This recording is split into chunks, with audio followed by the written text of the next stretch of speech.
Hey everyone, so I'm not sure if this video is going to help you or not, but anyways, there was a customer that brought in this Princeton PS70TR old IC solid state amplifier, and they were complaining of the tremolo not working and the volume being very low. So it's really nice, somebody actually reverse engineered a schematic for this amplifier, and it's available online. I just did a quick search for it, which was super helpful. Anyways, so this is the input stage here. We have our AC in. They actually have the fuse routed on the neutral, which is kind of strange. You usually want to have it on the hot, but anyhow, in this situation, it's on the neutral. And then we have our transformer, that changes the operating voltage of the actual circuitry itself based off of that AC 120 volt input. And then there's a couple of capacitors here that are responsible for providing different, supply powers. So there's a 24 volt supply, DC supply at 28, a 30 volt supply, a 30 volt supply, and a 31 volt supply. And then there's a transistor, which is responsible for some switching, I suppose. And anyhow, so those are the operating voltages. And we can see that whoever created this schematic was pretty nice, and they show where your power points are attaching and these types of things. So anyways, so because this amplifier had really low volume, look at the input here, and this is the input line. And essentially there's a coupling cap here that goes into the gate of this particular MOSFET. And so, that is important to allow the AC signal to pass through the alternating current that's being generated from whatever instrument is plugged into the inputs, and blocking DC so that DC is not being amplified by this MOSFET here. So the power is connected to the drain on the MOSFET, the source is down here, and there's a capacitor, an electrolytic cap that actually went bad on the source of this drain, or source of this MOSFET rather. So because that was bad, the actual gain that was being provided by this transistor was a lot lower. So if you have low signal coming in here, which is supposed to be the case, but then your signal that's coming out of your driver is low, you might want to check to make sure that if there are any caps set up on the emitter, or I guess the source of this MOSFET driver, that those aren't bad, and check the resistor as well to make sure that that's stable and providing the proper amplification. And there's another coupling cap here, and it passes through down into a reverb section, which they weren't complaining of the reverb having issues, so we'll pass that.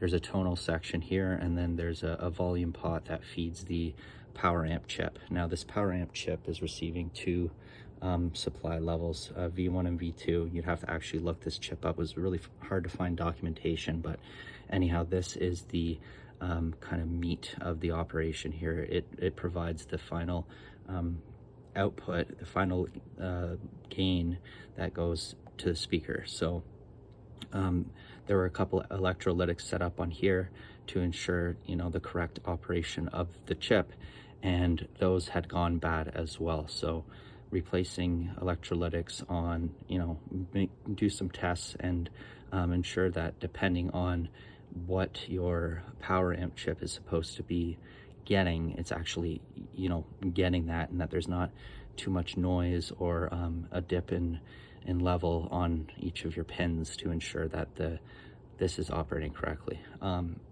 There's another, like I said, there's a coupling cap here that feeds to the input of this chip. This is the signal path, and that coupling cap had to be replaced, and the output electrolytic had dried up and gone bad, so there was no signal, or the signal that did manage to leak through here into the speaker was extremely low. So you're going to want to check these types of things as well.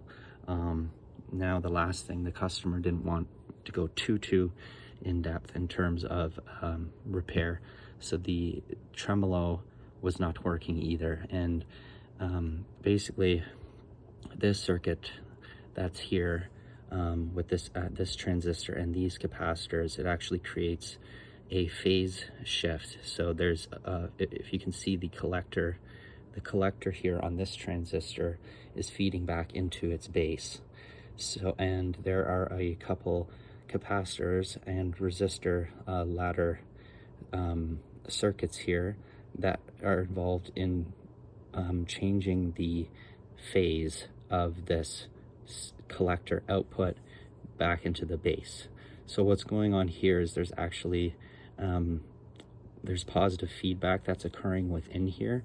Once the amp is started, this is supposed to power up, VCC3 is supposed to power up this transistor. The small amount of noise that's present from, you know, the amp actually turning on should start this transistor into a stage of basically like self-oscillation, where it creates a AC signal and just continues to loop it around here. So it's fairly complex. That's something that is interesting to read about.